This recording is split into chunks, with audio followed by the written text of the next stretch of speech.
Heute eben hier.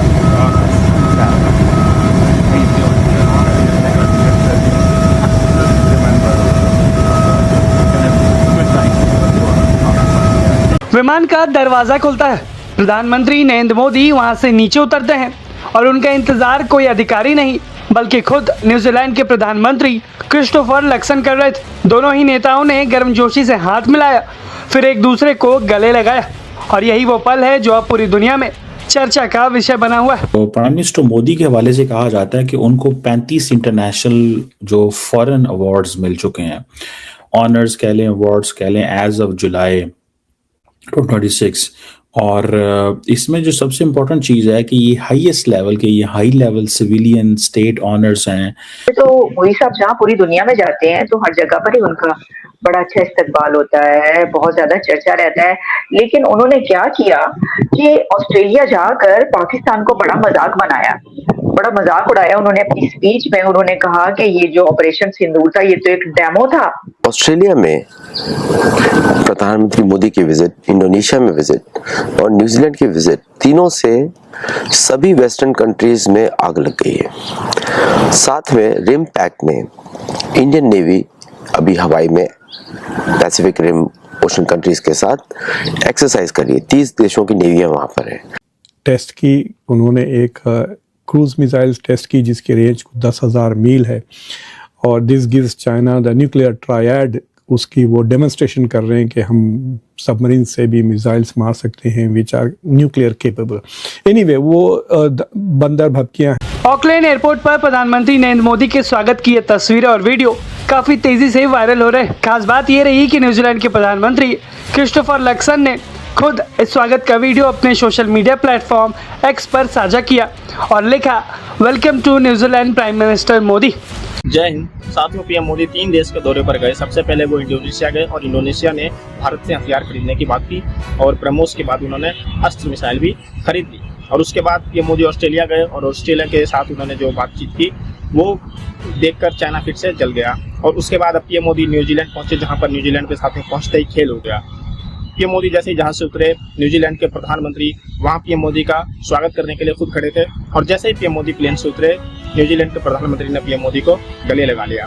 साथियों, सोचिए, इस समय पीएम मोदी जिस भी देश में जा रहे हैं, जिस तरीके से उनका स्वागत हो रहा है वो आप देख सकते हैं। और ये नहीं कि सिर्फ वहाँ पे जा रहे हैं तो पीएम मोदी का सिर्फ स्वागत कर रहे हैं और कोई जो संबंध की बात करें, व्यापारिक संबंध की बात करें, वो नहीं बढ़ रहे हैं, वो भी बहुत तेजी से बढ़ते जा रहे हैं। चाहे वो इंडोनेशिया की बात करें या ऑस्ट्रेलिया की बात करें। और अब जब न्यूजीलैंड में गए हैं तो वहाँ पर भी उनका कार्यक्रम काफी व्यस्त रहने वाला है। यानी कि इसी साल में हम देख सकते हैं साथियों कि इस समय ऑस्ट्रेलिया और न्यूजीलैंड के साथ जो है भारत फ्री ट्रेड एग्रीमेंट कर चुका है ऑस्ट्रेलिया और न्यूजीलैंड के साथ। और अभी न्यूजीलैंड में जब वो रहेंगे वहाँ पर उनका जो शेड्यूल है वो काफ़ी बिजी है। यानी कि काफ़ी भर भर के इंडिया और न्यूजीलैंड के बीच में समझौते इस बार भी होंगे और इस तरीके से चाइना को फिर से एक बार दुख होना पड़ रहा है। क्योंकि इस समय भारत जिस तरीके से अपने संबंध बनाते जा रहा है, चाहे वो हिंद महासागर में देश हो या फिर साउथ चाइना सी के आसपास के देश हो या यूरोप के देश हो या फिर खाड़ी देश हो, भारत अपना संबंध मजबूत कर रहा है और चाइना के अगेंस्ट जितने भी देश हैं उनको अपने हथियार भी देते जा रहे हैं। और ये नीति भारत को बहुत ज़्यादा लाभदायक लग रही है इस समय। और इस बड़ी बात चल रही है आजकल, ठीक है। अभी for example prime minister Modi जब वहाँ पे थे इंडोनेशिया के अंदर तो उनको बिंतंग अदिपुर्ना एक हाईएस्ट सिविलियन अवार्ड है वो दिया गया, ठीक है जी। इस पे एक पूरी डिस्कशन हो रही है। एक अवार्ड का नाम डबल क्रॉस है, किसी अवार्ड का नाम फर्स्ट क्लास है। तो जो इंडियन हैं वो इस चीज पे बड़े खुश होते हैं कि Narendra Modi is a guy who has been awarded the highest awards and why he has been awarded the highest awards। और अभी जैसे कि ये जो guardian of the blue horizon के नाम से एक अवार्ड क्रिएट किया गया और ये जो अवार्ड है ये पहले नहीं था, लेकिन ये सेशल्स ने फर्स्ट टाइम ये जो साइटेशन दी और उसमें कुछ स्पेलिंग के भी मसले थे और इस तरह के, तो वो उससे फिर क्या हुआ कि वो थोड़ी कंट्रोवर्सी जनरेट हो गई। लेकिन why Narendra Modi gets award from Muslim countries, एक क्वेश्चन है कि मुस्लिम जो इंडियंस इसको इस्तेमाल करते हैं मिसाल के तौर पर, वो कहते हैं ठीक है अगर नरेंद्र मोदी मुसलमानों के खिलाफ हैं या हम मुसलमानों के खिलाफ हैं और आप ये कहते हैं कि हम मुसलमानों के खिलाफ हैं, तो then why on earth India इनके वजीर आजम को अवार्ड मिलते हैं फ्रॉम अरब दुनिया से क्यों अवार्ड मिलते हैं? अब ये वो जिसे कहते हैं ना, एक सवाल तो बनता है कि क्यों इस तरह ये चीजें हुई हैं, क्योंकि पाकिस्तान का ये मौकफ था कि भाई नरेंद्र मोदी जो है वो he is into so many things, like he is a guy who is involved इन कश्मीर के अंदर दिस दैट, ये वो बड़ी सारी बातें जो हैं वो होती हैं। लेकिन ये चीज कैसे हुई कि वो उसको इतने अवार्ड जो है वो देते हैं? मुसलमान क्यों अवार्ड देते हैं? मुसलमान मुल्क क्यों अवार्ड देते हैं?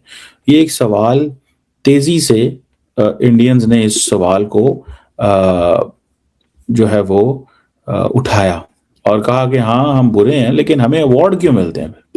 अच्छा, सारी बात है, लोगों ने इसके ऊपर कमेंट तो हुए कि बात तो ठीक है कि ये अवार्ड देने की वजूहात क्या है, और इंडिया का जो इन्फ्लुएंस है वो नरेंद्र मोदी के दौर के अंदर मिडल ईस्ट में बढ़ा है, और उसके बढ़ने की वजूहात जो है वो the people want to understand. They are trying to scare कि वो थोड़े परेशान हो रहे हैं क्योंकि जापान इंडिया आया, जापान की प्राइम मिनिस्टर इंडिया आए और फिर वहाँ इंडिया जापान के ताल्लुकात बढ़ रहे हैं, यहाँ इंडिया ऑस्ट्रेलिया, इंडिया इंडोनेशिया के भी ताल्लुकात बढ़ रहे हैं। तो वो सब देखकर China is not feeling happy, और मुझे लगता है कि जिस अंदाज से चाइना ने जवाब देने की कोशिश की उससे नुकसान ही ज़्यादा होगा, विच मीन्स ये मुल्क और चाइना की धमकियों के अंदर ये और करीब आएंगे बनिस्बत रिड्यूसिंग देयर कोऑपरेशन। अगर चाइना के ताल्लुकात उनसे डायरेक्टली बेहतर हो जाते हैं then may be it will work positively, लेकिन मुझे लगता है कि aggressive diplomacy is not going to help China. तो पहली तो चीज़ मैं आपको बताना चाहता हूँ कि भारत और ऑस्ट्रेलिया के बीच में जो ट्रेड के ताल्लुकात हैं वो कितने हैं। तो जो टोटल ट्रेड जो इंडिया और ऑस्ट्रेलिया का है इस वक्त, आप कह सकते हैं it is about $54 billion.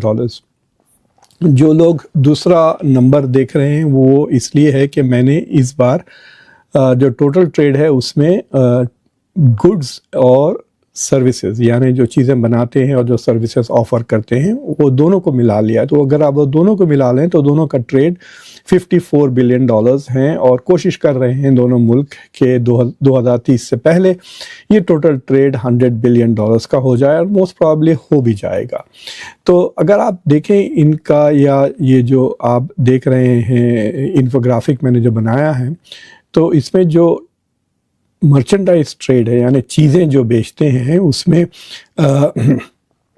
Exports Bharat के $13 बिलियन हैं और इंपोर्ट्स भारत के $23 बिलियन है। तो एक किस्म से ऑस्ट्रेलिया को $10 बिलियन का ट्रेड सरप्लस है इन मर्चेंडाइज।